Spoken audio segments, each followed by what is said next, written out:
កិច្ចប្រជុំបានចប់ហើយនៅវេលាម៉ោង2ជាងបន្តិចម៉ោងនៅទីក្រុងកូឡាឡាំពូ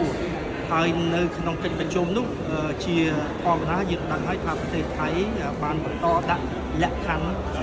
ដែលដូចលើកមុនអញ្ចឹងក៏ប៉ុន្តែក្នុងនេះដើម្បីឲ្យកិច្ចប្រជុំឲ្យមានលទ្ធផលជាផ្លែផ្កានោះខាងភាគីកម្ពុជាបានលើកសំណើថាធ្វើយ៉ាងណាដើម្បីឲ្យមានបទឈប់បាញ់នៅម៉ោង12យប់នេះតែម្ដង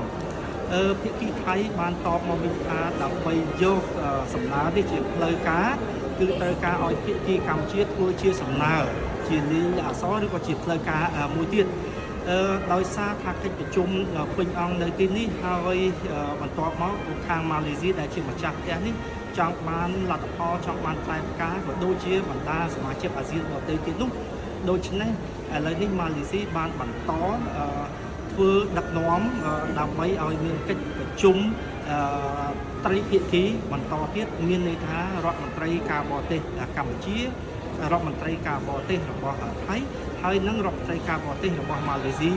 តែម្ដងកំពុងតែបន្តជួបប្រជុំគ្នាតទៀតដើម្បីធានាថាធ្វើយ៉ាងណាដើម្បីឲ្យសម្រេចនៅបទឈប់បាញ់នៅវេលាម៉ោង12យប់នេះចំពោះលទ្ធផលយ៉ាងណានោះយើងរំពឹងរង់ចាំនៅពេលបន្តិចទៀត